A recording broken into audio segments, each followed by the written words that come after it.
um leve no núcleo de pesquisa. Fiquei muito feliz esses dias.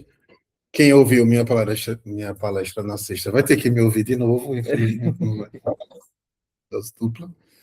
Mas queria muito agradecer o convite e dizer que quando essa palestra nasceu, quando o Eduardo me chamou para o evento.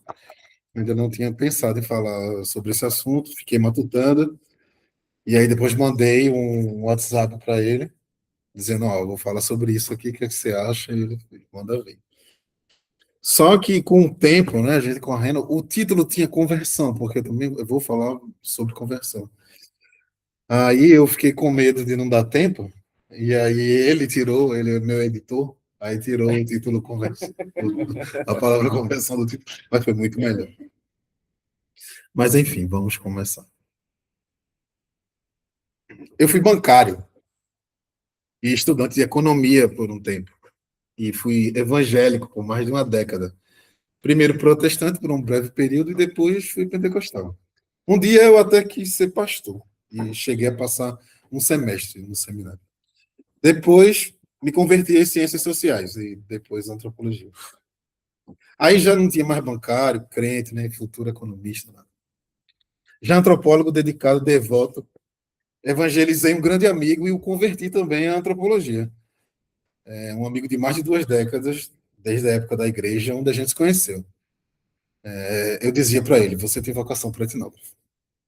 Na primeira vez que eu fiz, ele paralisou. Primeiro porque ele não sabia o que era etnógrafo.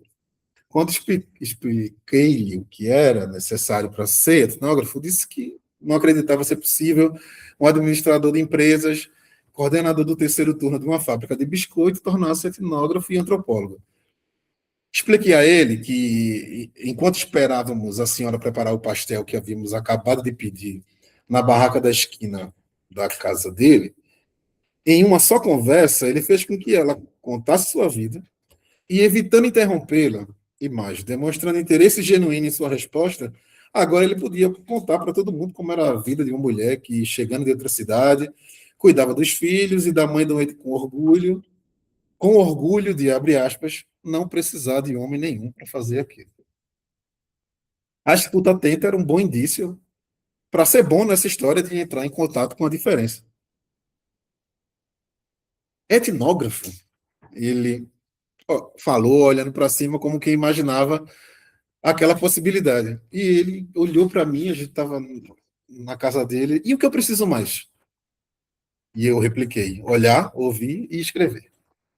E vocês sabem de onde vem esses 3 verbos. E exultante ele disse, eu consigo. Isso eu consigo. O Wellington foi diácono da Igreja Evangélica, que é o título atribuído às pessoas que auxiliam o pastor a cuidar da congregação. Na verdade, para os evangélicos, ele ainda é diácono. Porque, segundo esta tradição, uma vez consagrado, jamais se perde o ofício. Depois, convertido, fez mestrado em antropologia, defendendo uma dissertação sobre as táticas de fiéis das religiões afro-brasileiras, mais especificamente do Xangô pernambucano, para driblar a intolerância religiosa cotidiana. O Wellington era um empolgado, ele é uma pessoa empolgada.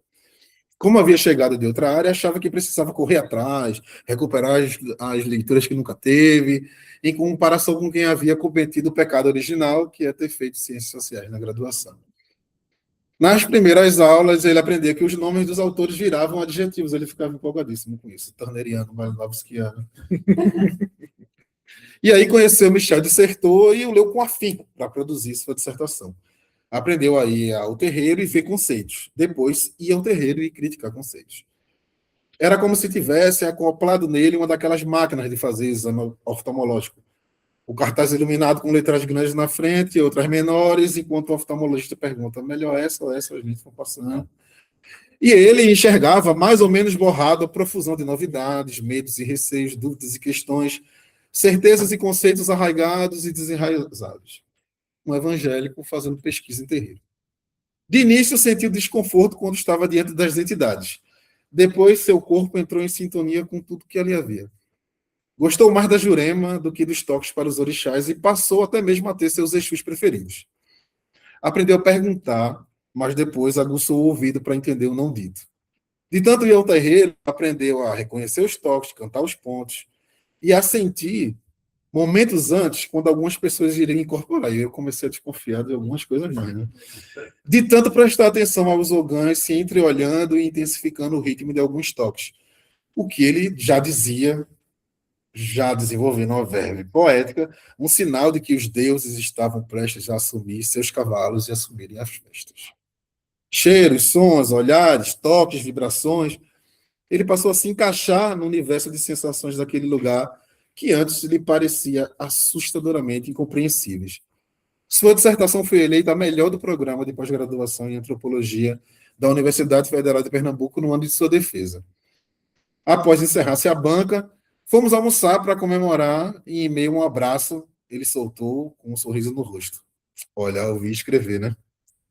Tempos depois, em uma de nossas muitas conversas, ele me disse: a gente já viveu várias vidas em uma só, não foi? Já fomos vários, já tivemos várias versões.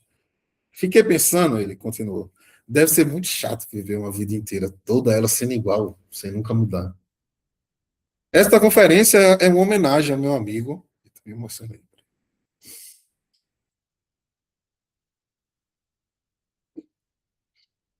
Sexta-feira vai falar sobre morte e luto, fazendo piada. Aí eu já vi o nome dele e me deu vontade de chorar. Desculpa, vamos lá. Esta conferência é uma homenagem a ele, que está vivinho da Silva, ele não morreu, não estou falando de luto, não. Ele está vivo.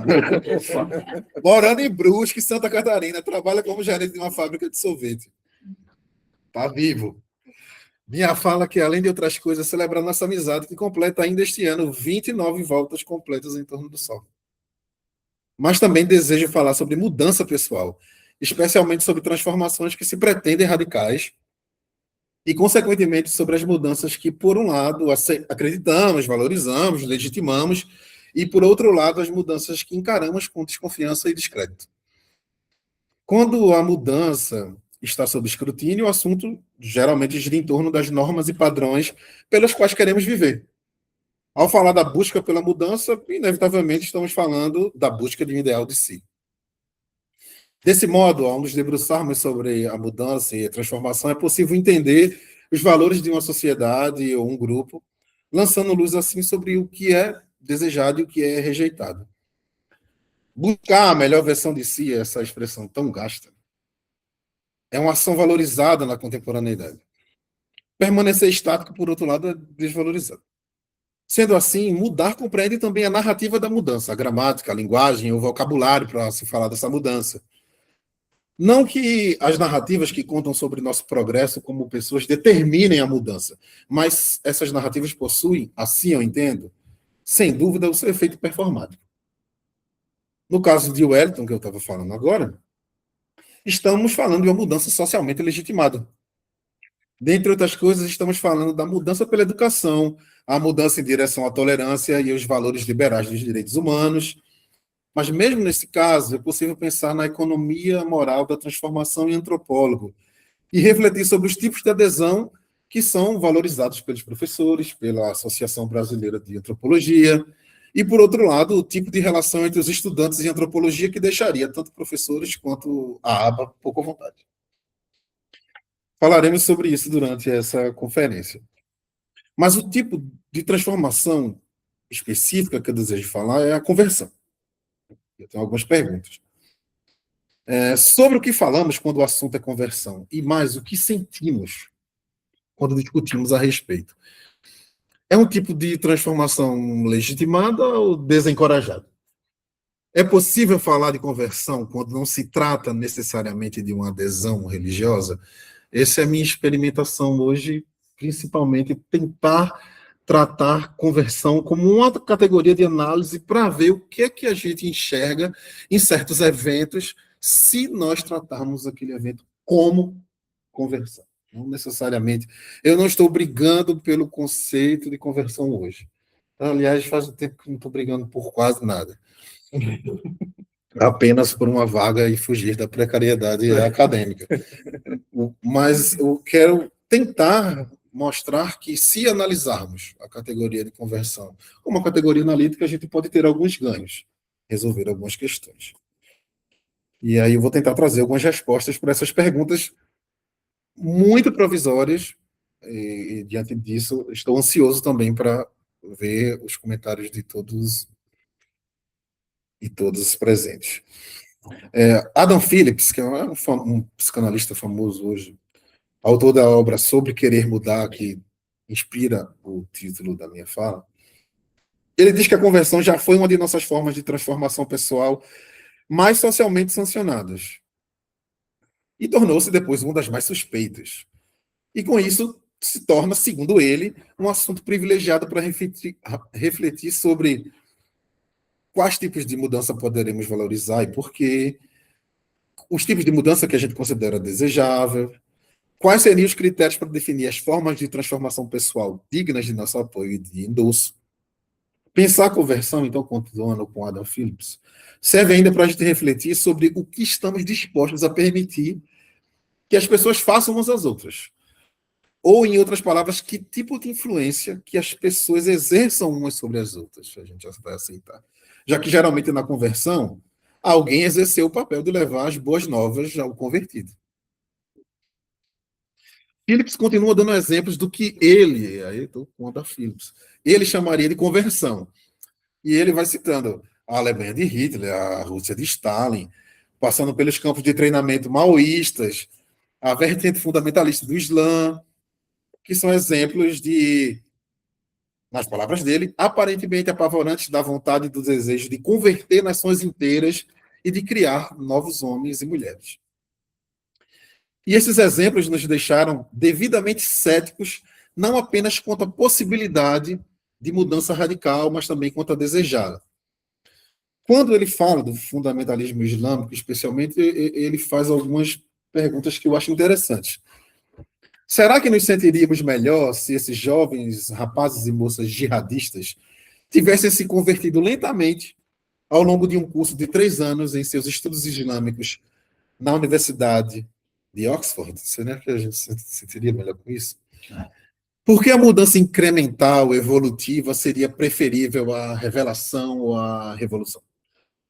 Assim, para Adam Phillips, não só o destino da conversão religiosa, ou seja, a própria religião, mas o próprio desejo de conversão passaram a nos perturbar, e ele dá alguns motivos.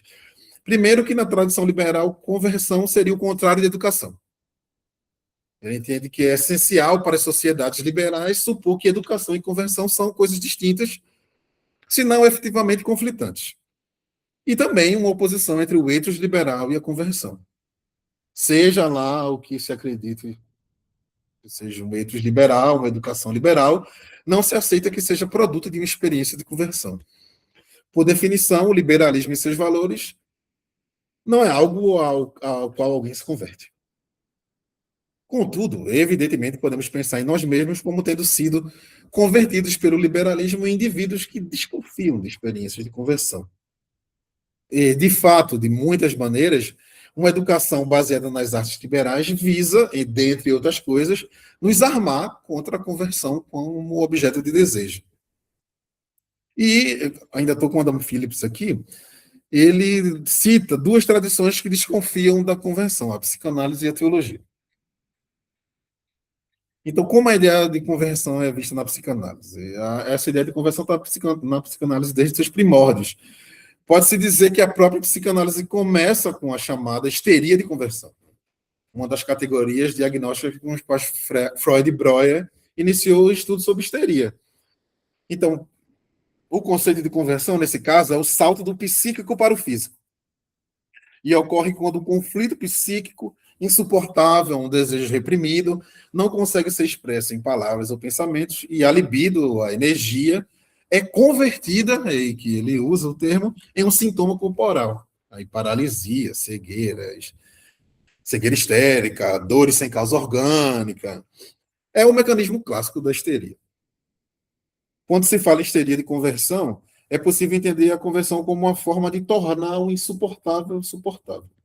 O inaceitável suficientemente aceitável. Para Phillips, conversão assume o sentido de um disfarce na psicanálise. Um modo de mudar, mas continuar o mesmo. E que também ele comenta ter uma relação com a situação dos judeus na Áustria que fingiam a conversão ao cristianismo para permanecerem judeus. A cura pela palavra na psicanálise significa, então, nesse sentido de conversão, a cura da conversão. E também tem a outra tradição que ele cita, que é a teologia. Né? E aí tem-se uma profusão. Eu esqueci de dizer, eu não sou nem psicanalista nem teólogo. Então, eu estou aqui, como a gente disse em Pernambuco, me mostrando, falando desses dois termos, mas eu li Phillips, eu li várias outras coisas para essa palestra, então estou falando sobre o paradigma da antropologia, mas não sei se aconteceu com vocês quando vocês começaram a fazer terapia, começaram a ler sobre psicanálise, eu acho que é coisa praticamente inevitável. Mas tem uma discussão sobre conversão de Paulo na teologia, na antropologia também, porque é o paradigma da noção de conversão para a modernidade. E eu vou ler a Bíblia. Nossa, a conversão de Paulo. Enquanto isso, Saulo ainda respirava ameaças de morte contra os discípulos do Senhor. Dirigindo-se ao sumo sacerdote, pediu-lhe cartas para as sinagogas de Damasco, de maneira que, caso encontrasse ali homens ou mulheres que pertencessem ao caminho, seguidores de Cristo, no caso, pudesse levá-los para Jerusalém. Em sua viagem, quando se aproximava de Damasco, de repente brilhou ao seu redor uma luz vinda do céu. Ele caiu por terra e ouviu uma voz que lhe dizia: Saulo, Saulo, por que você me persegue? Saulo perguntou: Quem és tu, Senhor? Ele respondeu: Eu sou Jesus, a quem você persegue. Levante-se, entre na cidade, alguém lhe dirá o que você deve fazer. Os homens que viajavam com Saulo pararam emudecidos, ouviram a voz, mas não viam ninguém. Saulo levantou-se do chão e, abrindo os olhos, não conseguia ver nada. E eles o levaram pela mão até Damasco. Por 3 dias ele esteve cego, não comeu nem bebeu. Em Damasco havia um discípulo chamado Ananias. O Senhor o chamou numa visão. Ananias, eis-me aqui, Senhor, respondeu ele. O Senhor lhe disse: Vá à casa de Judas, na rua chamada Direita. O nome dessa rua me pegou, mas não deve ter nada a ver.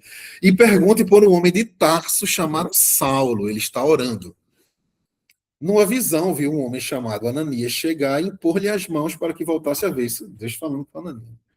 Respondeu Ananias: Senhor, tenho ouvido muita coisa a respeito desse homem, porque vocês não sabem, Saulo era o que a gente pode chamar de terrorista, e um capítulo antes estão apedrejando Estevão aos pés dele, e ele dizendo: É isso aí mesmo, vamos matar esse cara.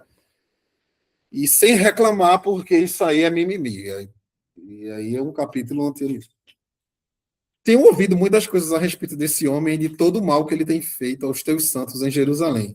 Ele chegou com a autorização do chefe dos sacerdotes para prender todos os que invocam o teu nome. Mas o Senhor disse a Ananias: Vá. Este homem é meu instrumento escolhido para levar o meu nome perante os gentios, ou seja, os não-judeus, e seus reis, e perante o povo de Israel. Mostrarei a ele o quanto deve sofrer pelo meu nome.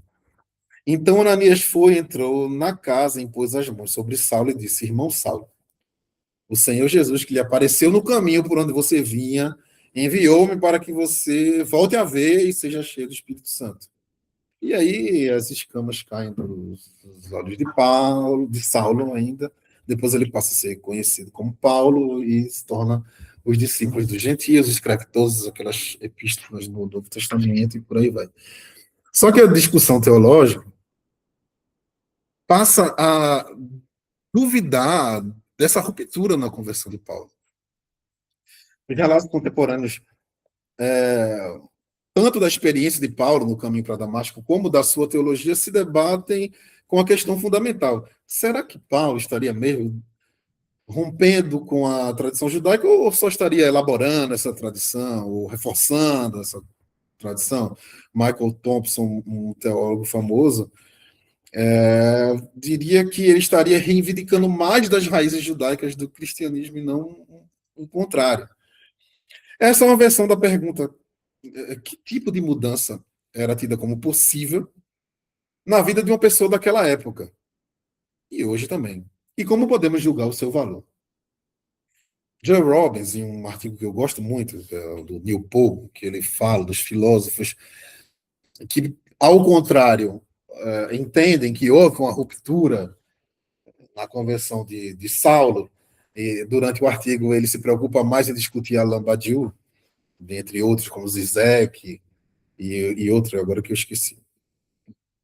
Robbins também fala que vários teólogos têm analisado a ruptura entre Paulo e o judaísmo não como uma ruptura definitiva. Em contraste com essa visão, Robbins diz que essa nova perspectiva nos obrigou a questionar o que o sujeito pós-evento faz com o seu passado. E essa discussão, né, de que se houve ou não uma ruptura mesmo com o judaísmo na conversão de Paulo. É como se essa discussão tivesse preocupada com o Paulo do dia seguinte. Paulo que vai para Tarso, se encontra com Ananias, depois se encontra com Pedro e por aí vai. Com o sujeito pós-evento, o que é que agora ele faz com o passado judaico dele? Rejeita-o completamente ou estabelece uma relação mais complexa de negociação com esse passado? E aí, como eu falei, ele vai discutindo com Badiou. Eu vou falar umas coisas que era bom que tivesse projetado aqui, mas isso vai ficar para a próxima apresentação, porque eu terminei isso daqui, era quase 5 da manhã. Então, é nova mesmo, está quentinho. Joe explica, né? Badiou vê o mundo social como sendo, na maior parte do tempo, constituído por situações estruturadas, é o termo de Badiou. Eu vou explicar isso direito. Essas situações são estruturadas por estados que reconhecem ou representam suas características regulares, previsíveis e contábeis, ou seja,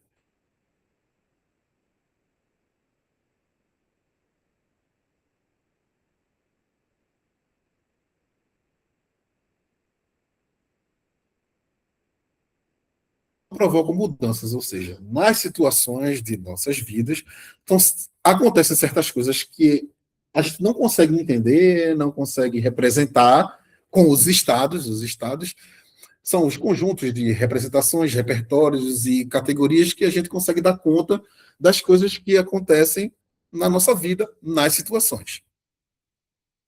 Mas tem, por outro lado, o evento.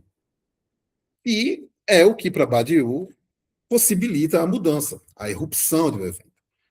No sistema de Badiou, os eventos são ocorrências que não conseguem ser abarcadas pelas representações do Estado. E eles também não são sequer causados pelo estado da situação. Eles estão, ao contrário, em radical descontinuidade com essas situações que nos ensinam a ler o estado. Então, as situações para Badiou é aquela máquina oftalmológica que eu expliquei, que eu citei no início. Mas se os eventos acontecem por si mesmos, não dependem das situações, não conseguem ser lidos pelos estados, eles não são eficazes por si só. Eles precisam recrutar sujeitos que sejam fiéis a esses eventos, que trabalhem para concretizar as suas consequências, transformando radicalmente o estado que os preexiste. Esses são, Badiou chama de sujeitos que trabalham pela mudança. E Joe fala que para o trabalho dele com os pentecostais, do Urapimim, da Nova Guiné, casa certinho o tópico da ruptura e de como Badiou analisa essa ruptura e esse evento. Quando eu fiz a minha dissertação de mestrado sobre a vocação de jovens pentecostais ao pastorado, eu vi, e também tem um artigo na Religião e Sociedade que fala disso, o pastor como hiperconvertido, porque eu entendo o pastor como uma dupla conversão, porque eu chamo também a vocação de conversão. Nessa minha pesquisa, eu vi que eles atualizam cotidianamente os seus mitos bíblicos. Os mitos bíblicos servem como formas culturais que modelam subjetividades e informam modos culturalmente aceitos entre os pentecostais, de afetos, desejos e aspirações. Por serem considerados líderes, os candidatos a pastores pentecostais aprendem a construir um mito de si mesmos. Isso é uma questão muito importante no meu argumento, para dizer como os líderes pentecostais são constituídos. Eles aprendem a construir um mito de si mesmos, eles se colocam Eles reatualizam os mitos bíblicos, se colocam nessas histórias, então eles passam a falar sobre Davi, mas aprender a sentir como Davi, a contar a história de Paulo, mas aprender a reagir como ele também. Na minha dissertação, eu citei que eles fazem a mitopraxe dos dramas bíblicos, que é o conceito de Salles. Inserir a si mesmos na reatualização dos mitos bíblicos em suas vidas. Eu vou fazer uma narrativa agora, literalizada ou romanceada, vamos dizer assim, de vários das pessoas que foram meus sujeitos de pesquisa durante a minha entrevista. Eu criei um personagem para juntar todos os meus entrevistados e chamei-os de Rafael, em homenagem ao sujeito de pesquisa que mais conversava comigo. Né? Um sujeito de pesquisa privilegiado, vamos dizer assim. Mas, beber água para não engasgar no meio da leitura.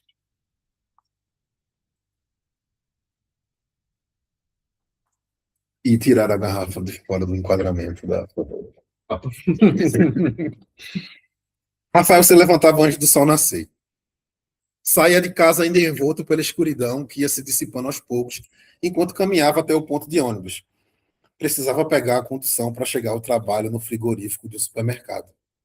Todo dia, ouvia os passarinhos avisando que o sol nasceria dali a pouco e se perguntava se seriam os mesmos a cantar sempre no mesmo horário, se estariam ali só de passagem ou se tinham feito morada em uma das árvores do vizinho da frente. Gostava de pensar que eles desejavam um bom dia e um bom trabalho assim que ele abria a porta de casa e começava a caminhar ao longo da rua, ocupado apenas por casas cujos moradores viviam ali há gerações. É um bairro de Camaragibe.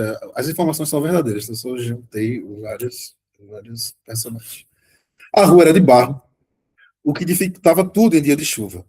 Todo dia Rafael saía por volta do mesmo horário, pegava o mesmo ônibus, dava um bom dia ao mesmo motorista e já reconhecia os mesmos rostos que compartilhavam com ele a necessidade de apanhar aquele mesmo coletivo naquele mesmo horário. Todo dia fazia tudo igual antes de sair. Preparava a marmita para a hora do almoço, organizava sua bolsa, tomava seu café, despedia-se dos pais, andava a rua inteira, já que morava no final dela, e aí, os passarinhos, a caminhada sonolenta, o sol nascendo, pouco antes de avistar o coletivo. Ele gostava de sentir os primeiros raios de sol enquanto levantava a vista para ver esse ônibus chegando. Mas depois aí era ônibus lotado, a viagem no aperto e o bucolismo de raio de sol e passarinho já ficavam para trás. Todo dia cruzava com várias pessoas que haviam feito as mesmas coisas antes de saírem de casa, preparado suas marmitas, organizado suas bolsas, despedidos-se de suas famílias em direção a mais um dia de trabalho. Sempre que virava a primeira direita, na avenida principal do bairro, um irmão da Assembleia de Deus vinha no caminho contrário. Coque no alto da cabeça, saia, bolsa nas costas, era agente de saúde e caminhava para o posto no bairro vizinho onde trabalhava. Paz seu, irmão. Amém. Ele respondia, como era de costume, sempre que encontrava algum dos tantos irmãos pelas ruas do bairro. Mas eram sempre eles que davam a paz. Rafael apenas reagia, culpa de sua quase extrema timidez. No ônibus, pensava na mensagem que o pastor havia pregado no último domingo. Gostava do ímpeto daquele pregador, seu pastor. E se imaginava fazendo igual, segurando o microfone com empolgação, uma multidão diante de si, corpo retesado, sublinhando as palavras que saíam de sua boca com paixão e entusiasmo. Saulo, por que me persegues? A mensagem sobre a conversão de Saulo ainda reverberava em sua cabeça. Ainda vou pregar nesse texto um dia, ele pensava. Mas como faria isso sendo tímido do jeito que era? Falava tão pouco quanto criança que seus pais achavam que ele tinha algum problema. No trabalho, havia demorado mais de um ano para dar uma opinião nos procedimentos do frigorífico. De volta para casa, todo dia, quando tomava banho, ao invés de cantar, imitava a entonação do pastor. Por mais alto que você chegue, nunca esqueça da sua estrada de Damasco, quando Jesus mudou seu nome. E não importa se um dia você foi como Saulo, Deus pode mudar seu nome, mudar a direção da sua vida e te transformar em Paulo, ainda que você de início não entenda nada, não enxergue direito o que vem pela frente, mas a mudança virá e ele vai dizer o que você tem que fazer. Antes de dormir, lia com entusiasmo o livro de Atos para saber o que aconteceria depois de Ananias orar por Paulo e ele voltar a ver. descer o cara do muro em uma cesta para ele não ser morto. E alguns dias antes ele estava querendo matar essa mesma galera. Pensava. Lia com a lanterna ligada porque dividia o quarto com o irmão, já dormindo naquela hora. Ou pensava que o irmão estava dormindo porque logo veio o pedido nada amigável para apagar aquela luz. E ele não conseguia parar de ler. Entra embaixo dos lençóis com sua lanterna e continua o texto. E aí Paulo se reúne com Barnabé e João e viaja pregando a palavra de Deus. E ali ele pensa se seria possível deixar o frigorífico para ser pastor. No dia seguinte, acorda, afasta a Bíblia, tinha dormido em cima dela. Uma música tocava no rádio da sala baixinho. Ninguém acordava naquela hora. O irmão já tinha saído do quarto. Talvez tenha sido ele, pensou. Levantava e, como todo dia, faz a marmita, toma café, arruma a bolsa. Só que dessa vez, aquela música inesperada embala sua preparação antes de sair de casa em direção a mais um dia de trabalho e ele vai lá cantando. Sonda, meu Deus, conhece meu coração, prova meus pensamentos, vê se há em mim algum caminho mau, guia-me pelo caminho eterno. Rafael abre a porta de casa para passar pelo jardim antes de abrir o portão que dá para a rua. Estranho, ele notou. Passarinhos não estão cantando. E lá fora parece mais claro. Ele olha o relógio e não está atrasado. Ao abrir o portão, a surpresa. A irmã agente de saúde está em pé, em frente à sua casa, como se já o tivesse esperando há um tempo. Ela olha para ele e diz: Tem um recado de Deus para você. O coração dele acelera. Já havia ouvido muitas histórias como aquela na igreja, mas nunca tinha acontecido com ele. Antes de dormir, diz a irmã, Deus me mostrou você em casa lendo a palavra. E aí já emendou. E assim diz o Senhor: Estou te chamando para pastorear minhas ovelhas. Não se importe com o que os outros vão dizer. Não tenhas medo. Antes de sair, cantaste para que eu sondasse o teu coração. Já tenho feito desde que te separei no ventre. Eu te guiarei. Não duvides por conta da tua timidez. Eu vou preparar você. Depois disso, ela se virou e continuou o caminho que ele mesmo fazia todo dia, até dobrar à direita em direção ao ponto de ônibus. Ele, que não disse nada, continuou ali parado, olhando a irmã se afastar cada vez mais. Naquele silêncio, ainda era possível ouvir a melodia vindo do rádio na sala de sua casa. Não era mais possível ver a Rua da Mágica, onde vivia desde que nasceu. Naquele dia, ao pegar o ônibus, se imaginou pregando para a multidão. Desta vez, não sentiu medo. O primeiro aspecto da conversão que eu vim analisando nos meus trabalhos, eu chamei de uma experiência mítica de ruptura. Mas continuando com Joel Robbins na sua discussão sobre Paulo, ele fala de como Badiou introduz uma nova ideia quando começa a estudar Paulo, que é o que Adam Phillips falou da pessoa pós-evento, e Badiou chama de sujeito dividido, no ser e evento. Badiou frequentemente apresenta o sujeito do evento, o sujeito que trabalha pela mudança, como inteiramente constituído por sua fidelidade à verdade universal que lhe foi dada. Mas quando ele começa a estudar Paulo, ele vê que livrar-se do que era antes não seria assim tão fácil, que o sujeito do evento, que Badiou chama, não surgiria assim tão facilmente com a ruptura. Porque no modelo de Badiou, a anterior, que ele chama de forma particular, puxa os sujeitos para que continuem interpretando as situações a partir dos estados estruturados para isso. Vocês lembram do que eu falei? De situação, estado, situação como o contrário de evento.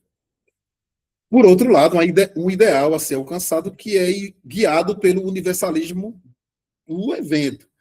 Então, outra oposição é que Badiou coloca, né? O particularismo da vida antes da conversão, antes do evento, e o universalismo, que no caso de Paulo seria o cristianismo pós-evento. O sujeito dividido é aquele que trabalha constantemente para superar a vida particular que levou, em vista de sua recém-descoberta fidelidade ao evento e suas implicações universais. E eu tenho certeza que eu não sou o primeiro a pensar nisso, vocês também pensaram. Isso me levou para as práticas de si Foucaultianas. Eu vou explicar algo que rápido também, ou tentar ser rápido, né? Porque é a primeira vez que eu apresento isso, então não sei se eu vou conseguir. o que Foucault entende por moral, que é um conjunto de valores e regras de ação que são propostas aos indivíduos e aos grupos por intermédio de aparelhos prescritivos diversos, aí família, igreja, instituições e instituições educativas. O mais importante é que ele divide, para minha fala, os fenômenos morais em três níveis. Primeiro é o código moral, que está lá mais perto da ética deontológica, e aí a gente estuda quando esses valores e regras formam um conjunto prescritivo. E que forma esse conjunto prescritivo toma? Seja o Código Civil, seja a Bíblia. E aí, quando o segundo modo, ele chama de moralidade dos comportamentos, que é basicamente como se negocia com esses códigos morais no dia a dia.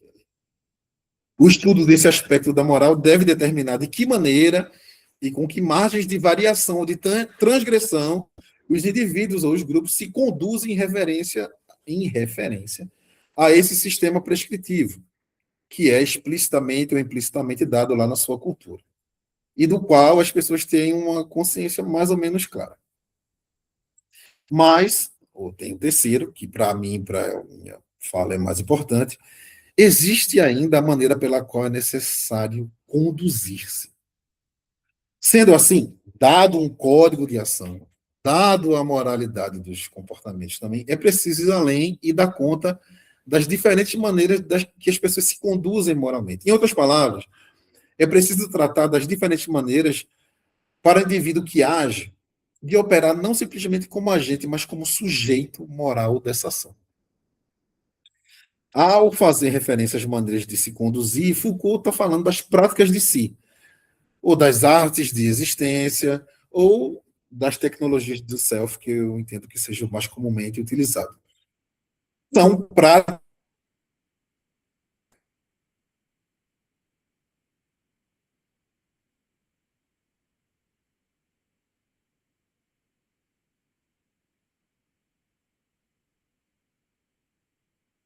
sua vida uma obra que seja portadora de certos valores estéticos e que responda a certos critérios de estilo. É, em suma, um indivíduo constituindo a si mesmo como sujeito moral, trabalhando em si mesmo, em busca de um ideal de si. Citando Foucault agora, um indivíduo que define sua posição em relação ao preceito que respeita, estabelece para si um certo modo de ser que valerá como realização moral dele mesmo.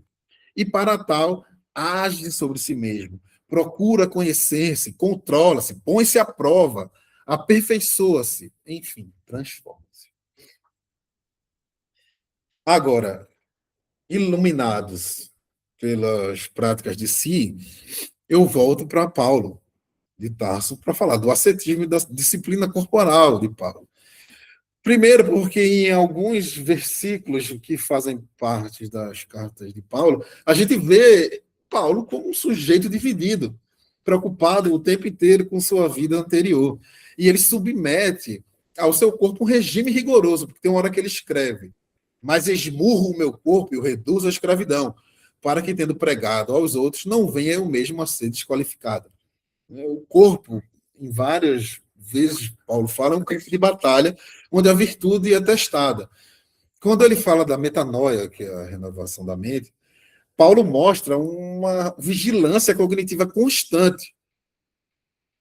E ele instrui os romanos, na carta deles aos romanos, a transformarem-se pela renovação da vossa mente. Isso envolve uma técnica de policiar pensamentos e desejos para, segundo Paulo, alinhá-los ao modelo de Cristo. E também utiliza a técnica de desvalorizar ativamente seu passado como o fariseu exemplar que era, considerando tudo como um esterco. A nova versão internacional chama de esterco mesmo. Vou até ler essa parte. Ele diz assim, eu acho interessantíssimo. Cuidado com os cães. Parece briga em reunião do pleno.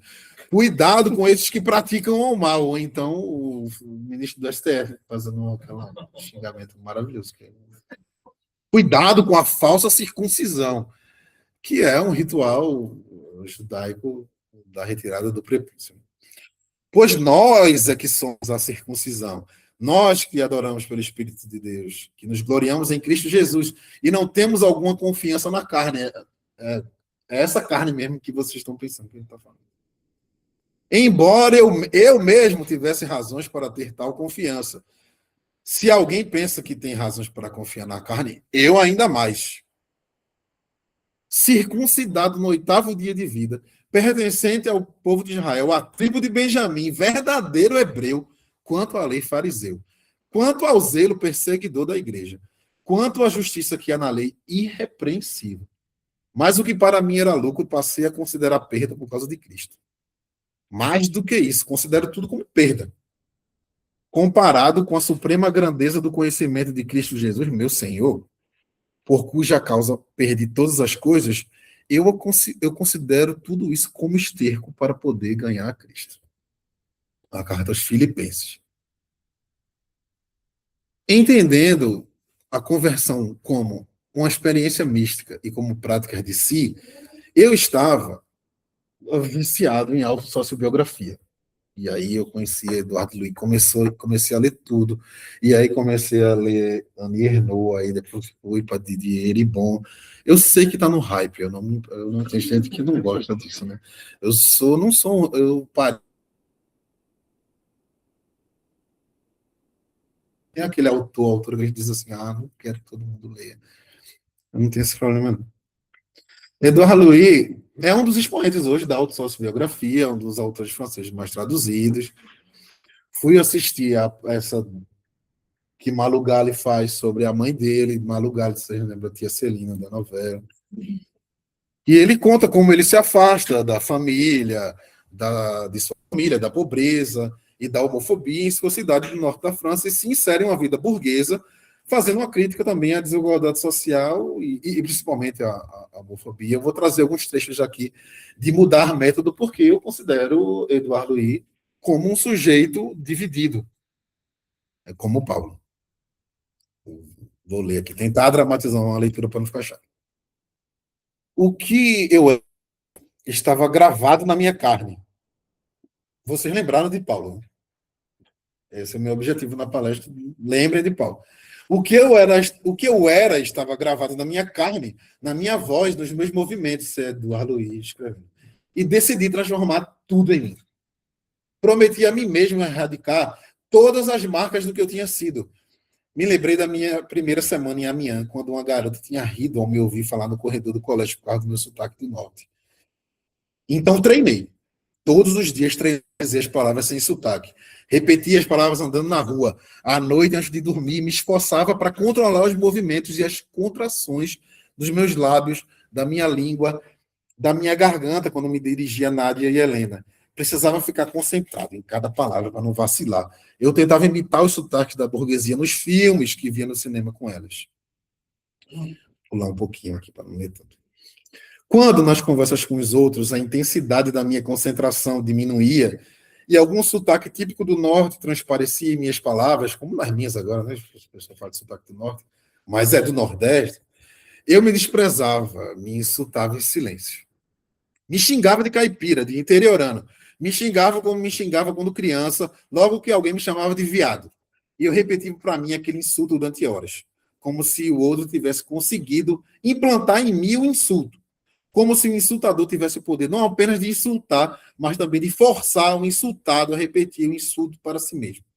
Pela eternidade, como se a violência do insulto fosse a de uma cumplicidade forçada. Eu me desprezava, mas não desistia nunca. Continuava a treinar todos os dias. Em todas as oportunidades. No banho, no transporte público. Lembrar de Rafael, né? Precisava acabar com o sotaque. Preciso acabar com o sotaque. Me lembro de uma noite, quase chorando, em que eu tentava pronunciar Jane, dizendo Jane e não Jane. Como sempre tinha feito, tentava, mas não conseguia. Meu passado estava por toda a minha boca, nos meus tecidos, nos meus músculos. Não entendia como minha boca era tão rígida e tão incapaz de pronunciar uma palavra, uma minúscula palavra. E minha impotência fazia com que as lágrimas enchessem os meus olhos. E aí, quando ele conseguiu, ele diz: eu tinha uma voz nova, sem sotaque, pelo menos era o que eu achava. Uma risada nova, uma aparência nova. Contemplava meu reflexo no espelho e pensava: você é outra pessoa. Também tem outras técnicas de si, que é a técnica da mimesis, né? E aí eu penso em Rafael imitando a entonação do pastor, porque ele vai estudar em Amiens, faz amizade com Helena, e ele diz que o encontro com Helena, ele diz assim, é ela que produziria a ruptura definitiva com isso, ele escrevendo para o pai. Ele escrevendo para o pai. É ela que produziria a ruptura definitiva com você e com o mundo que eu tinha compartilhado com você. E aí ele diz: no entanto, e apesar de tudo, eu me transformava mais devagar do que imaginava e fantasiava. Entendi isso numa noite em que eu estava no quarto de Helena. É uma imagem que supera todas as outras. Seu pai e sua irmã tinham ido dormir e, como em quase todas as noites, saí do quarto do hóspedes na ponta dos pés para me juntar a ela e dormir com ela. Naquela noite, ela se virou para mim. Sabe, acho que agora você deveria aprender a comer. Acho que vai ser melhor para você. Quando ela falou essas palavras, eu senti meu corpo enrijecer. Eu sabia exatamente do que ela estava falando. Nunca tinha pensado nisso explicitamente, nunca tinha formulado essa ideia, mas sabia exatamente do que ela falou. Ela continuou. Quero dizer, é para você, na frente dos outros, você poder ir mais longe na vida e se comer corretamente, não como um interiorano. Senão as pessoas vão ter uma péssima imagem de você. Fica quieto. Espera aqui, não se mexe. Ela saiu do quarto, ouvia descendo as escadas, 2 andares até o térreo. Ela voltou com um prato, talheres e a metade de uma baguete. Eu a via como uma visão da minha vida futura. Tentei não perder nada dela, de sua respiração, do movimento de seus gestos. Ela cortou pedacinhos de pão de cerca de 3 ou 4 centímetros e os dispôs dentro do prato, e então olhou para os pedaços de pão e depois para mim, sem dizer nada, como que perguntando se eu tinha entendido. Balancei levemente a cabeça em sinal de cooperação. Ela dizia: olha, assim. Pegou o garfo e a faca, me mostrava como segurá-los, em que parte do cabo devia colocar os dedos, espetava os pedaços de pão com o garfo, que em seguida levava delicadamente à boca. É assim que a gente deve segurar. Não assim. Ela disse essa frase e simultaneamente segurou a faca e o garfo de um jeito grosseiro para me imitar. Empurrou a faca com a mão inteira, como se ficasse dentro de um punho fechado, me mostrando que era daquele jeito que eu segurava os talheres. Eu olhava seus dedos, queria guardar tudo, queria que nenhum detalhe sumisse da minha memória. Ela recomeçou, eu observei e depois me deu os talheres e tentei reproduzir os mesmos gestos. Ela me assoprava. Não, assim não, faz assim com a mão. Eu escutava, ela continuava. Isso, muito bem, assim, muito bem. Eu tinha a sensação de acelerar o tempo, de aprender em alguns minutos o que o corpo dela aprendera em 15 anos em contato com a sua família, pela repetição das refeições através dos dias e das estações. Quando acabou o pão, ela me mostrou como dispor o garfo e a faca dentro do prato, a lâmina da faca dentro dos dentes do garfo, em equilíbrio, como sua mãe fazia. Nos dias seguintes a cada refeição, me esforcei para comer como a Helena me mostrava. Os outros, como a Helena me mostrava, como os outros comiam, e achavam que eu fazia a mesma coisa, mas na verdade, quando eu comia, eu trabalhava, aprendia um novo corpo.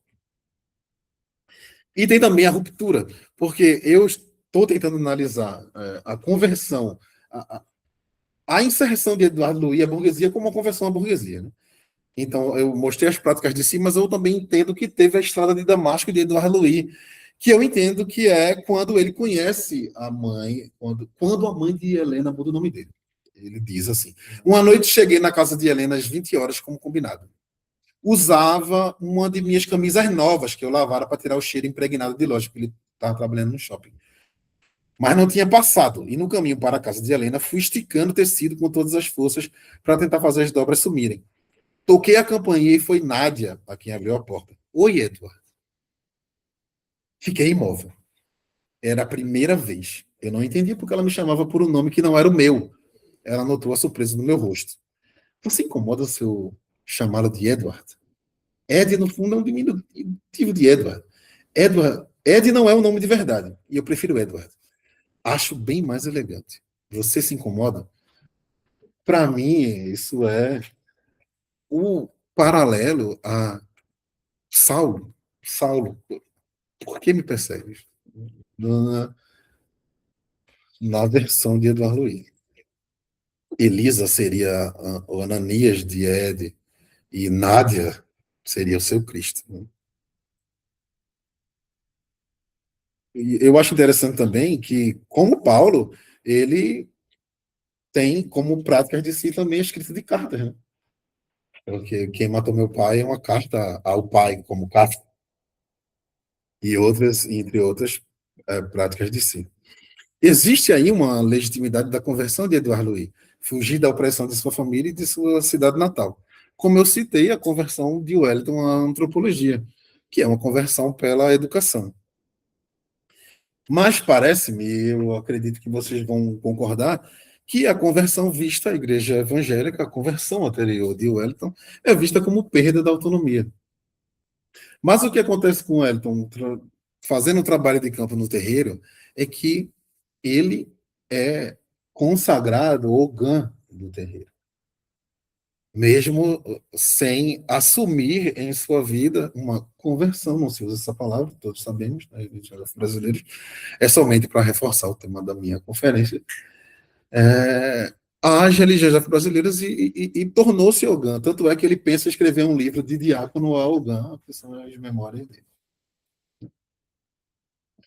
E a conversão ao GAN entre os antropólogos e antropólogas tem outra legitimidade em relação à conversão evangélica, porque me parece que a conversão aos afro-brasileiros para antropólogos e antropólogos é visto como uma secularização, uma conversão a valores liberais da diversidade e da tolerância. É preciso secularizar-se, ainda que seja convertendo-se a uma religião. Porque também há o paradoxo da liberdade aí que eu vejo em Wellington e vemos também, não só eu, claro, vocês veem isso. Porque Edouard Louis foge da opressão de sua vila, submetendo-se a outra estrutura altamente rígida. Os códigos não ditos da elite acadêmica e cultural de Paris. Ele também está se convertendo a um novo sistema de regras que o flagelava. E para encerrar, falando de mim e de Wellington, nós fugimos da igreja. O Wellington, mais do que isso, tornou-se Ogã. Mas, e sobre os códigos rígidos da academia, aos quais o Wellington e eu nos convertemos? É isso que eu tenho para hoje. Muito obrigado.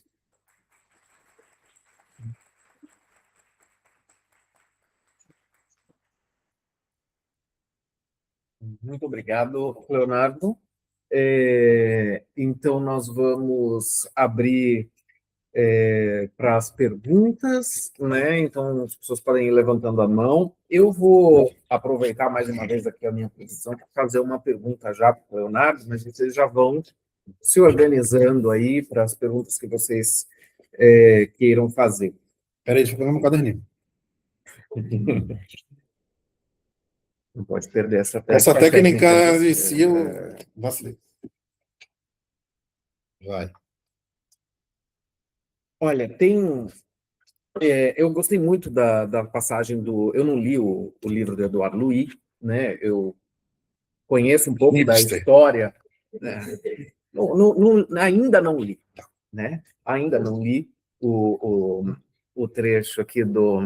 Vou virar aqui, do Edouard Louis, mas tenho alguma ideia do que se passa nesse trecho, né? De conversar com as pessoas.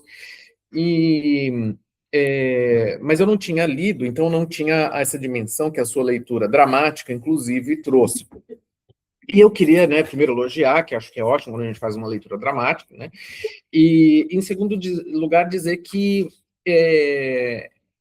é muito interessante, mas aí eu acho que é interessante justamente um contraste ou uma comparação ou pensar junto com o caso de outras conversões, mas a dimensão violenta que eu vejo, né, nessa mudança que o Edouard Louis relata. Né, eu acho né, não sei se as outras pessoas também acham, mas eu acho extremamente violento, né, essa conversão à burguesia, né, que ele faz, sendo uma pessoa de origem humilde, de uma classe, né, popular, trabalhadora, né, inclusive, né, com essa mudança de nome, né? O nome dele não é nem um nome, é um apelido, né? Acho que faltou ali, né, você enunciar bem que o nome dele acho que é Ed, não é? Ed, só que para um francês, né? E aí, Imagina. então, Ed não, Eduard, né? Tem que ser uma coisa, né, um nome, né? Então, você não, nem um nome direito você tem, né? Eu acho que é muito violenta, né? Essas passagens, essa maneira como ele está narrando ali. E queria te perguntar um pouco sobre essa dimensão da violência, né? A gente pode talvez pensar na cegueira de Saulo, pensar na violência que Saulo também cometia, eu não sei. Mas eu acho que seria interessante pensar nessa relação entre querer mudar e a violência da mudança, né?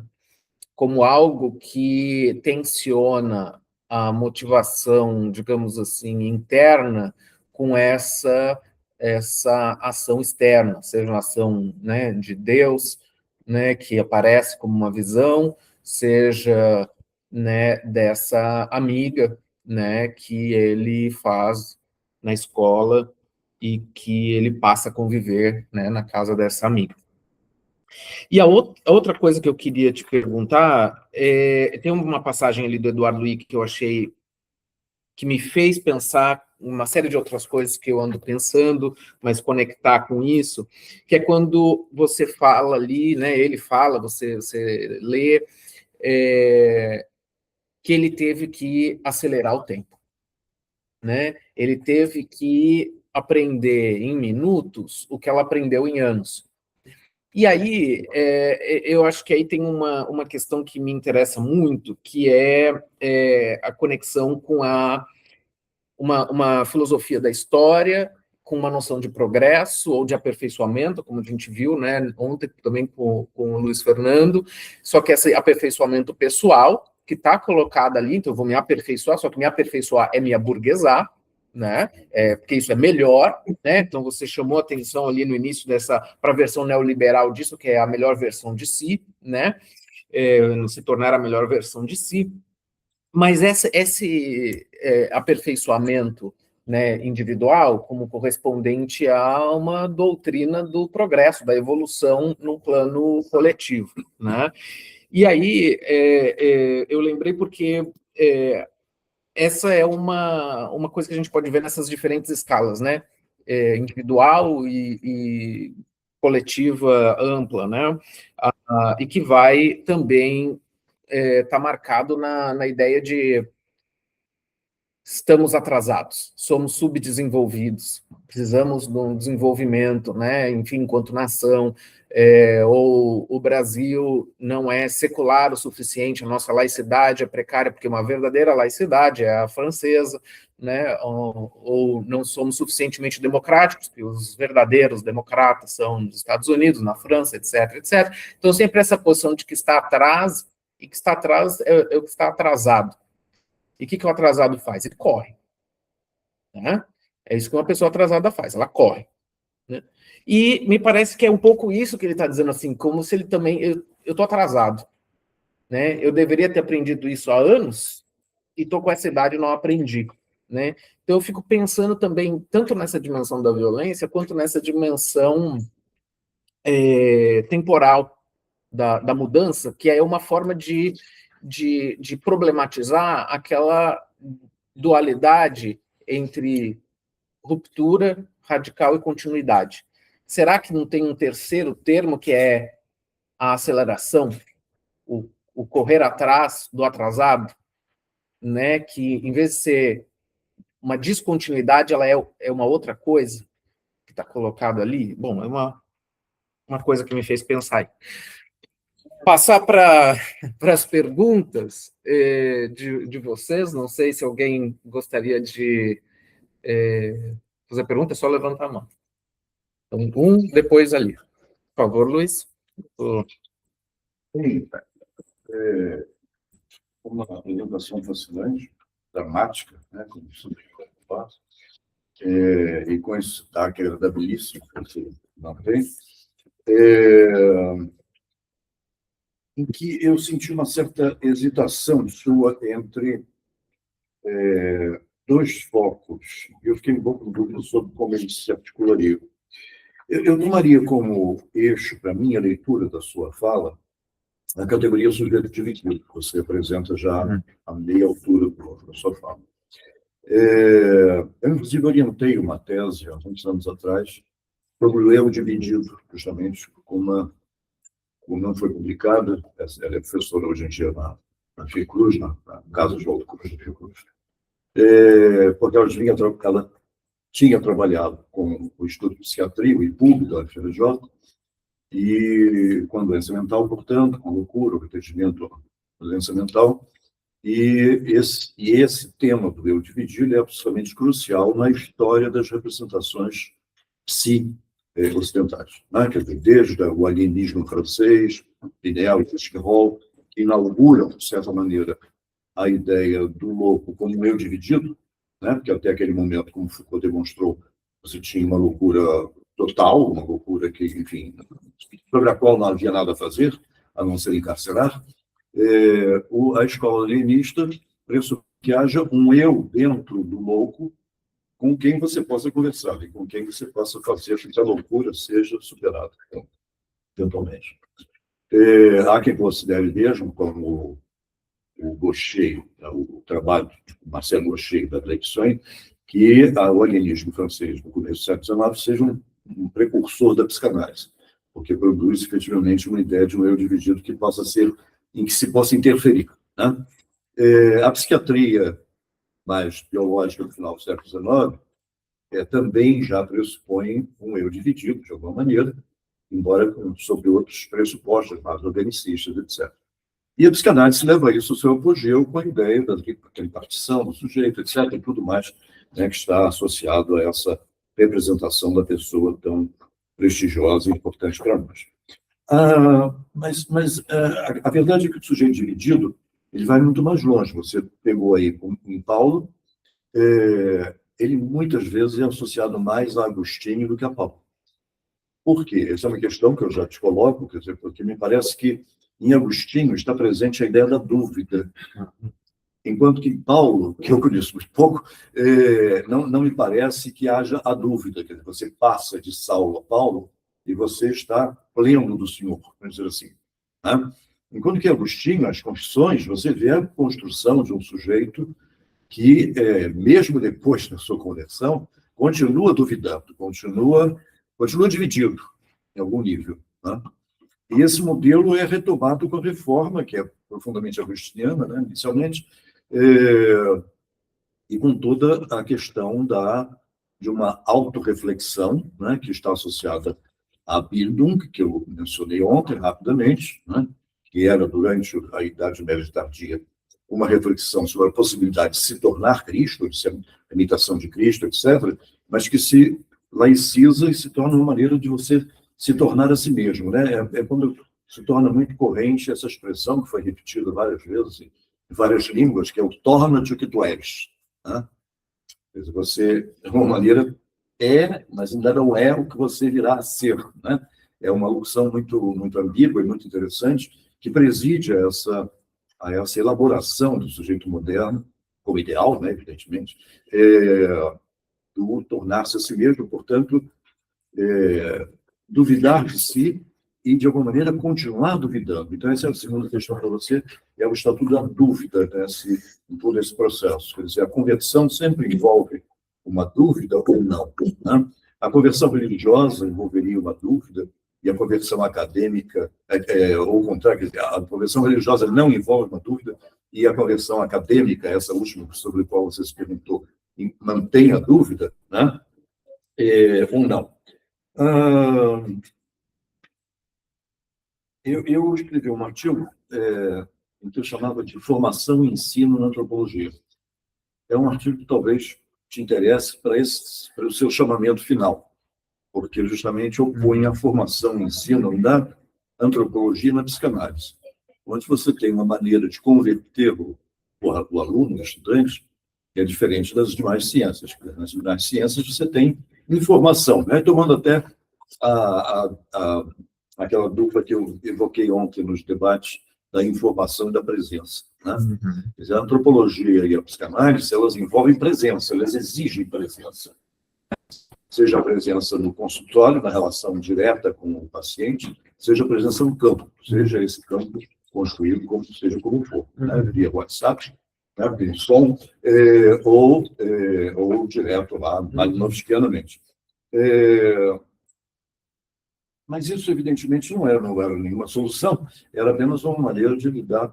Naquela época, estava se discutindo muito quais eram os métodos e as questões do ensino da antropologia. Eu acho que foi um volume, aliás, que a ABA publicou sobre o ensino da antropologia e quais eram as características, as dificuldades, os desafios desse ensino. E aí eu achava que, exatamente, a formação caracteriza a chegada à posição de antropólogo, de etnógrafo, no caso do seu colega, ou de psicanalista, ela envolve uma mudança com dúvida, que em outros casos talvez não fosse o que estivesse em jogo. Enfim, é uma questão, você nos coloca uma questão bastante complexa, bastante desafiadora. Espero que saia logo por escrito, para a gente possa ainda discutir ainda mais causticamente.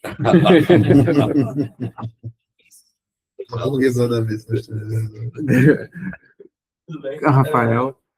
Eu estou com uma pergunta que eu acho que é interessante trazer várias dimensões de conversão, né? Não só da religiosa, que é mais comum para nós, né? E aí eu tenho uma pergunta, tipo, por exemplo, entendendo a conversão também como esse percurso que se faz, né, essa prática de si, tipo, bastante, talvez até a sexta. Quando é que esse percurso acaba, né? Então, pensando nesse motivo também de realização moral, né? Quando é que o sujeito realmente se realiza nesse percurso? Então, você está pensando no sentido de situação que traz pós-evento, né? Como é que as pessoas que estão, por exemplo, compartilhando essa situação encaram, por exemplo, uma estagnação desse sujeito que me entendido como convertido, então parei de praticar tudo que eu fazia, então se flagela, se traz, né? Então, como é que as pessoas vão indicar isso, sabe? Não sei se faz muito sentido. E obrigado pela resposta. Guaruari? Sim. Bom, Leonardo, também... Só saber, vocês preferem que responda e aí tem duas já para um segundo bloco, ou... Depois do Ari. Tá, Aí aí bloco. Tá, então vamos lá, Ari. Sim, bom, Leonardo, então também quero te parabenizar, porque a tua exposição foi muito interessante, e a maneira, a metodologia, né, isso o Luiz Fernando, tanto dramático, mas ao mesmo tempo permanente e analítico ao mesmo tempo, então nos cativou por essa maneira de apresentar. Então, apesar de não ter nada exposto entre nós, nos cativou e foi muito instigante. Claro que o tema da conversão ele tem uma bibliografia muito ampla, vem de longe já, não conheço todos que você mencionou ali, mas eu só me lembrei de colocar aqui, não vai ter pergunta propriamente dita, mas recordar alguma coisa que transitou entre nós aqui, inclusive aqui na URGS, de alguns colegas que trataram desse mesmo tema e trouxeram algumas ideias interessantes. Estou lembrando, por exemplo, do já falecido André Cotten, que tem uma bibliografia interessante, produzida em francês, mas também em português, né? E ele tem um texto publicado numa das nossas revistas, Horizontes Antropológicos, ou Debates do André Cotten. Estou olhando para ela porque ela é a nossa convidada de muito tempo, sim, né? E trata sobre o discurso da conversão na Igreja Universal. Acho que é no Debates. É no Debates, pode ser. E é um texto muito interessante porque ele usa a expressão máquina narrativa. A conversão na Igreja Universal, segundo ele, que é um cientista político e, ao mesmo tempo, um estudioso da análise do discurso, ela consiste não no momento de ruptura, passagem de uma situação a outra, de alguém não convertido para convertido, mas é quando o indivíduo consegue construir a sua própria narrativa de conversão, em primeiro lugar. E, em segundo lugar, ela acontece, e aí vem o indivíduo que trabalha com a rádio discurso, em ter observado o seguinte: a narrativa da conversão produzida na Igreja Universal, ela tem uma ela é caracterizada profundamente ou principalmente por uma conjunção e, em que o indivíduo produz uma narrativa em que, de um lado, ele diz: eu era doente, e viciado, e bêbado, e desajustado na família, e mau pai, e não sei o que, esse tipo de coisa. E um belo dia, sempre eu encontrei a igreja, me converti, e agora eu sou um excelente pai, eu um excelente marido, eu uma pessoa em paz, eu uma pessoa com saúde, etc. Então, a ênfase nessa pequena, simplesmente o me, e que, segundo a observação desse sujeito, caracteriza como elemento encadeador da construção da conversão por parte de um líder, no caso específico de alguém que se converteu à Igreja Universal. Então, isso é uma. Mais de uma vez ele esteve aqui na URSS fazendo conferências, falando de várias coisas, e uma delas esse que foi publicado numa das nossas revistas. Um outro autor que também esteve aqui, esse me lembro do ano, que foi 2012, nós fizemos um congresso aqui, e ele fez. É um antropólogo de Genebra chamado Ivan Dro.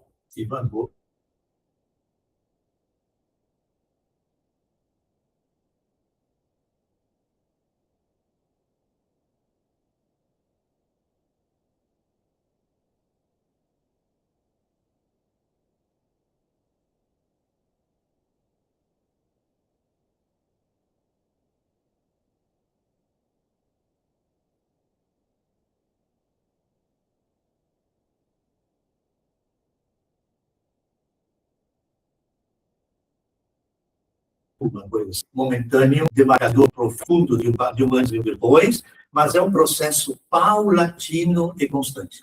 Não é um processo paulino, mas paulatino. Era o jogo de palavras que ele estava mencionando, né? E discorreu sobre isso, mas ele se baseava muito na sua análise sobre a conversão como sendo um retorno ou um encontro com o essencial. E, nesse caso, ele tinha um autor de referência, além do Santo Agostinho, que eu referi, mencionando, o Martin Heidegger. E nesse livro, que tem em casa, francês, o livro volumoso dele, ele se apropria muito das ideias de Heidegger.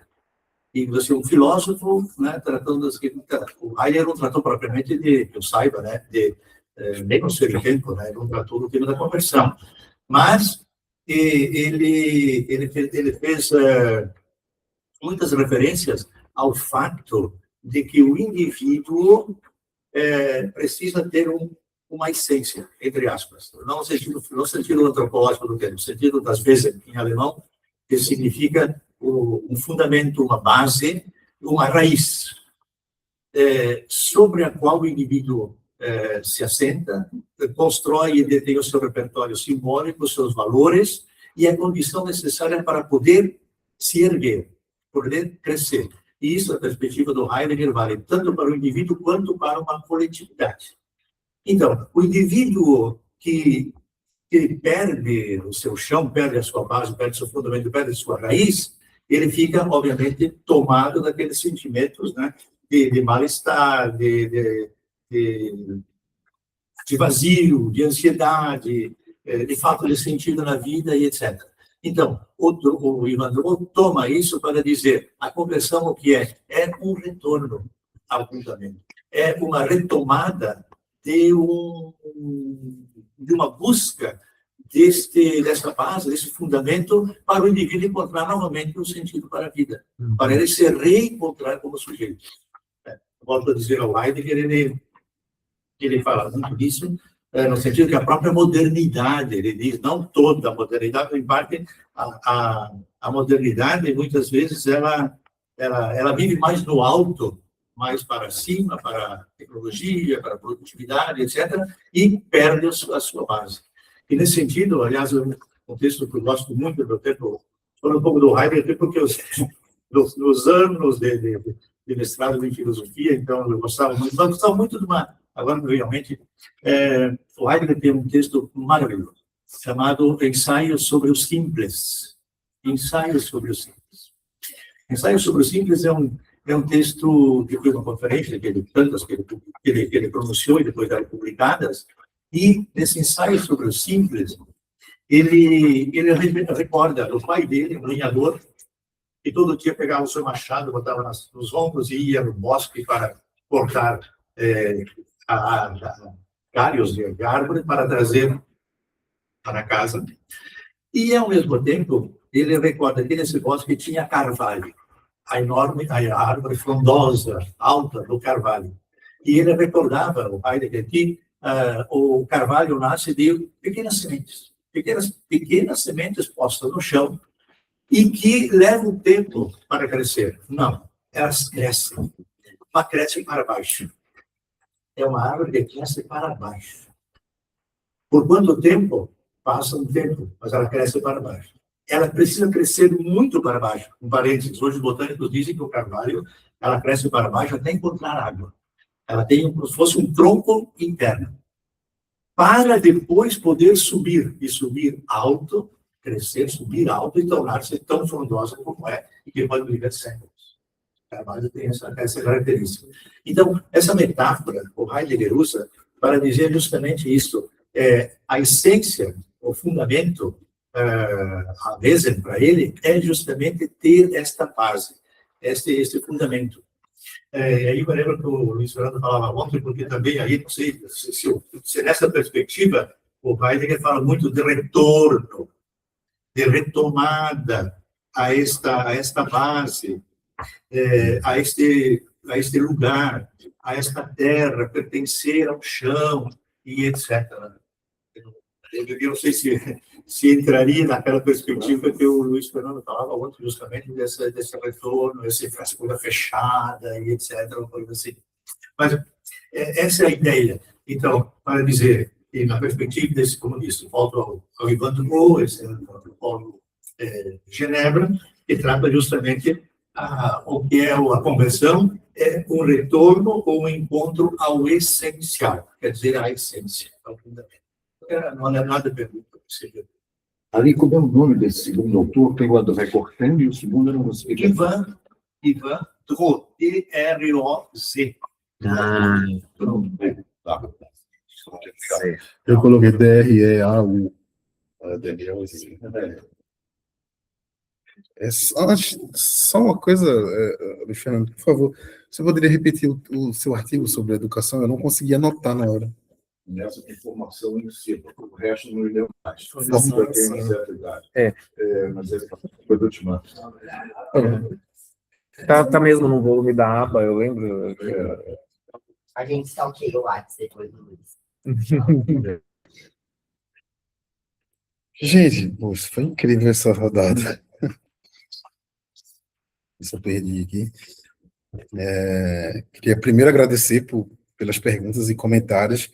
Já tenho aqui várias coisas que eu vou ler para desenvolver esse texto mais para frente. Tulo, você cita a questão da violência, da conversão, principalmente de Edouard Louis. Né? E apresentar, eu achava que essa questão da violência iria ficar mais clara durante a apresentação, mas quando eu encerrei, eu senti que realmente não ficou. Mas, por exemplo, aí as perguntas também servem para a gente complementar o que a gente não conseguiu fazer durante a apresentação. Né? Eu entendo também o trabalho precarizado de Rafael, né, que quer ser pastor, como uma questão violenta que ele precisa superar, porque, na verdade, o senhor deve ser pastor, mas ele trabalha no frigorífico e, durante um tempo, quando ele inicia os trabalhos dele como pastor, ele continua trabalhando no frigorífico. Né? Isso não está na apresentação, acho que foi uma informação que poderia estar, que eu poderia desenvolver também. E você compara com a cegueira de Paulo, então, mas eu acho, também não sei se eu não escolhi os melhores versículos de Paulo, porque eu acho a sede religiosa de Paulo muito violenta. aquele texto que ele fala do esterco, e quando ele fala do espinho na carne, esse eu não coloquei. Ele fala no espinho na carne, que é um sofrimento cotidiano que ele tem para conseguir continuar sendo apóstolo dos gentios, e vários teólogos ficam debatendo sobre o que seria esse espinho na carne. Alguns já disseram que seria uma mulher, e isso é muito clichê. Outros diriam a homossexualidade de Paulo, que também não deixa de ser mais um. Mas o consenso entre os teólogos seria que uma doença, uma questão física. Ou que seria uma metáfora para que ele estudasse o pau da barraca e pela responsabilidade de ser um dos líderes da igreja primitiva e dos apóstolos dos gentios. De qualquer maneira, é um sofrimento. De qualquer maneira, é um sofrimento. Isso, exatamente. Tanto a ascese religiosa quanto essa constante dúvida da possibilidade dele de lidar com uma igreja primitiva, as discussões dele com Pedro, e tem toda o rastro dele com Barnabé depois, que vai para um lado, Barnabé vai para um lado, ele vai para o outro, né, as discussões com teólogos da igreja primitiva para dizer, não, a gente tem que romper mesmo com o judaísmo, e Pedro precisa sonhar, né, tem um sonho de Pedro que o lençol sobe, e com os animais que se tornariam alimentos para os judeus, que seriam impuros, e desce, e Deus diz para Pedro, vai e come. Aí Pedro diz, não, isso aí é impuro, não é kosher. Mas aí Deus diz para Pedro, quem está mandando sou eu, para comer, e come, isso aí. E tem toda essa discussão. Eu talvez precise fazer isso, e reconheço realmente que preciso. Eu gostei muito do que você falou da questão de acelerar o tempo, como uma resolução da discussão que já está chata, e eu entendo como batida já. Eu escrevi um artigo, e agora eu esqueci a revista, mas é Tempo e Antropologia do Cristianismo, no Ciências Sociais e Religião. Tempo e Antropologia do Cristianismo, que eu analiso como a noção de tempo, que as pessoas se convertem para uma noção de tempo, e como isso reflete na forma como os evangélicos pentecostais agem na esfera pública, a partir dessa noção de tempo, que eles se convertem e que eles precisam utilizar-se de tecnologias de si para viver nessa temporalidade, para entrar rapidamente nessa nova temporalidade. Quando você fala de acelerar o tempo, eu tentei deixar isso... percebi que eu preciso deixar isso mais claro na escrita ou na apresentação, essa sensação em Wellington, que ele não fez as ciências sociais, né? E sempre que a gente conversava, ele dizia que ficava nervoso durante a aula, porque citava um autor que ele não conhecia, eu lembro dele, dizia, aí hoje citaram, ele sempre falava comigo, né? Porque fui eu que inventei dele ser antropólogo, ele ficava falando comigo. Eu era meio que o padrinho dele. Ele dizia, hoje citaram Bourdieu, não sei quem, eu não sei nada. E ele sofria. Eu não sei nada, não sei nenhum. Quando você vai ler, parece um esquema de pirâmide. Aí você lê Bourdieu, depois tem que ler não sei o quê, depois você tem que ler o outro. Ele sofria com isso. Assim, dizia, é isso mesmo. Era assim mesmo, era sofrido para ele, eu via ele sofrer. E também tem, um dado que eu tenho na minha conversa com o Rafael, não está na minha dissertação, mas com certeza vai estar no artigo que essa fala vai se tornar. Rafael era muito de instrução formal que ele tinha para ser pastor. Então ele era apressado para ler aquela imagem. Ele me conta aquilo da lanterna, que ele chegava do trabalho tarde da noite, ele lia com a lanterna porque ele queria ler a Bíblia logo e saber citar, né, porque ele sentia essa urgência também. A conversão ao pentecostalismo tem um sentido de urgência, eu falo nesse artigo, comparo com a noção de tempo do neoliberalismo, tem um artigo que foi até que você me indicou, eu li um artigo da pessoa que fala do tempo do neoliberalismo, e digo que não é aquela, tem uma certa urgência diferente na conversão pentecostal.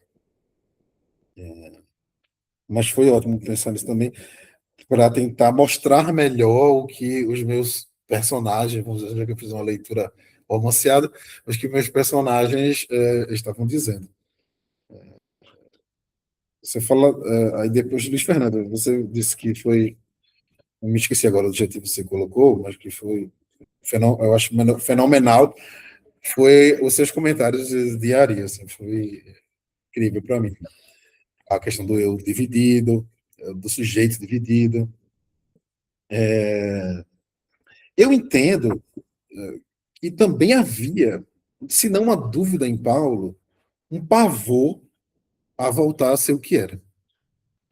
E que eu também não deixei, acho que não ficou também claro, eu preciso trazer mais textos, mais cenas desse medo de Paulo, a dúvida em relação a uma possível impotência, mas um medo de tornar-se o que era, esse espinho na carne. E os comentários dos teólogos a respeito disso podem ajudar. Eu não diria que a dúvida, como Agostinho, que com certeza eu preciso ler. Eu pulei de Paulo para Eduardo, porque, por exemplo, Adam Phillips cita Agostinho. Né? Ele fala da conversão e cita Agostinho. E cita a questão da dúvida também, da autorreflexão em Agostinho. Fiquei, coloco ou não coloco, vai ficar muito grande. Mas vi que realmente é preciso falar de Agostinho e do Estatuto da Dúvida. Paulo é mais complicado. É mais complicado. O sujeito dividido em Paulo, quando eu coloco a conversão como a experiência mística de ruptura e as práticas de si, é essa tentativa e o medo, como o Zurapmin de Joel Robbins, o pavor de Jesus voltar e eles não irem. Né? O medo do pecado. Então, tem aí esse medo. Mas não sei se eu consigo responder ainda, né? Porque eu não sei mesmo. Ainda preciso me aprofundar mais. Mas Rafael, né, que é o mesmo nome do meu personagem, me pergunta quando o sujeito se realiza. Isso é uma pergunta, eu achei ótima, porque a conversão, pelo menos a conversão religiosa, ela é instável por si mesma. No texto que eu falo, eu estou fazendo propaganda mesmo do meu texto. No texto que eu falo do pastor como hiperconvertido, eu falo dessa instabilidade e falo dessa dificuldade em tornar-se pastor, da precarização do trabalho do pastor, porque a gente vê os pastores, líderes carismáticos com igrejas com milhares de pessoas, mas tem muita gente com uma igreja de 30 pessoas e que precisa trabalhar no frigorífico para pagar as contas, entendeu? Então, tem esse medo de voltar à precarização também. E tem o medo de não dar conta, de ser uma estrela, que basicamente essa exigência da prática de si de uma eliminação da dúvida de que nunca vem. Tem uma hora que eu converso com um dos meus interlocutores, que queria ser pastor, que diz, porque a dúvida sempre vem. A gente acha que não vai dar conta. A gente veio, esse era da igreja do Malafaia.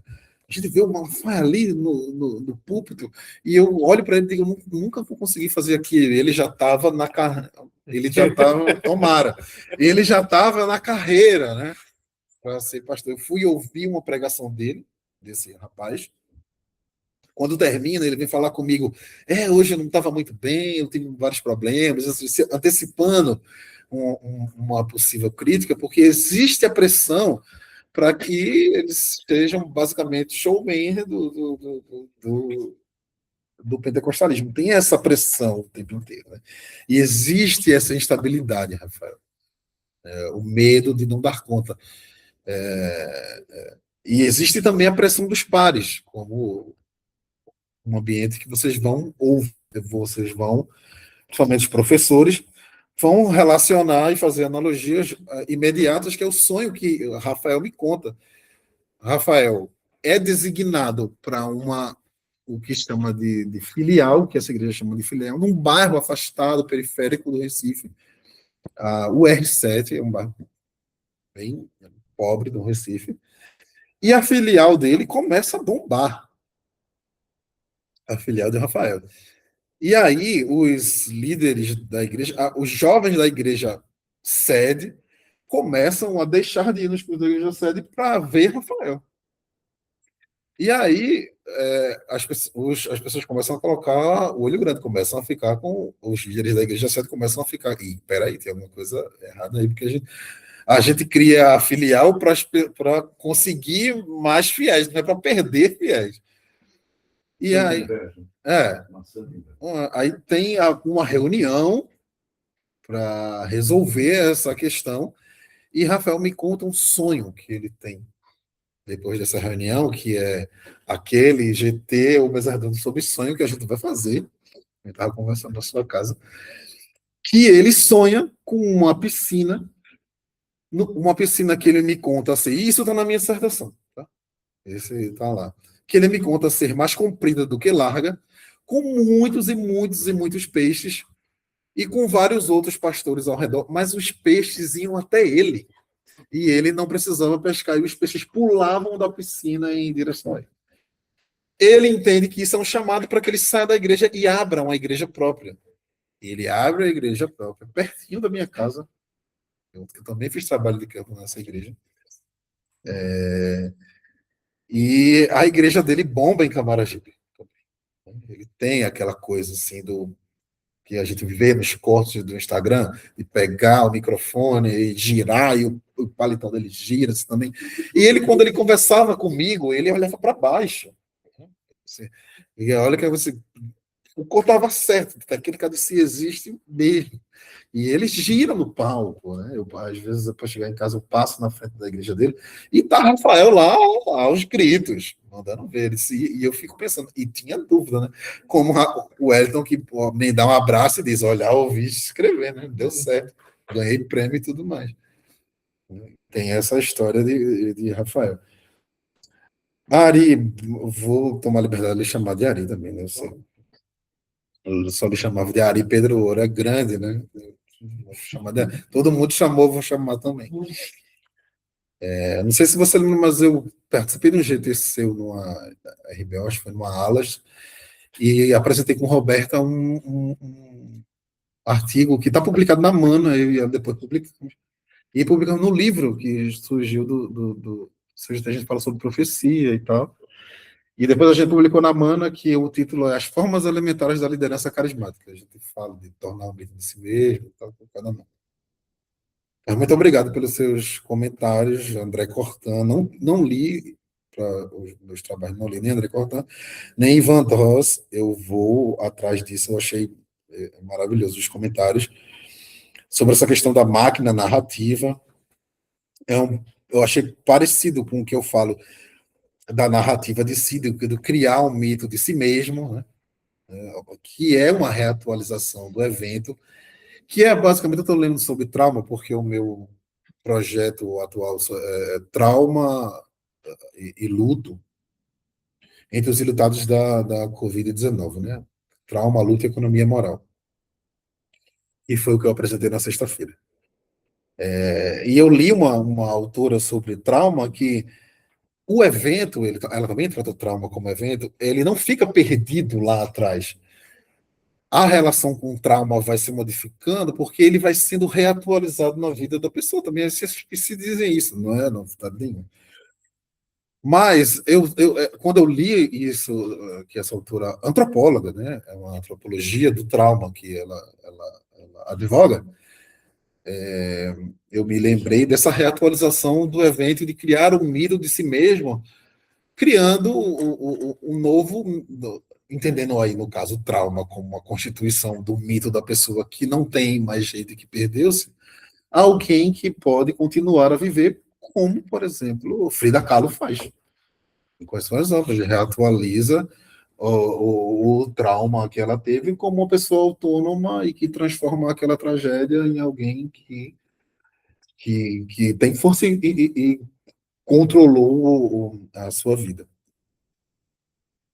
Ela não cita Frida Kahlo, quem cita só para, né, fazer a performance e também vou ler Heidegger. Vou sair daqui com o objetivo de ler Heidegger e Agostinho, e os artigos de Dross, Cortan e, obviamente, o artigo de Luiz Fernando. Mais uma vez, obrigado pelas perguntas e os comentários.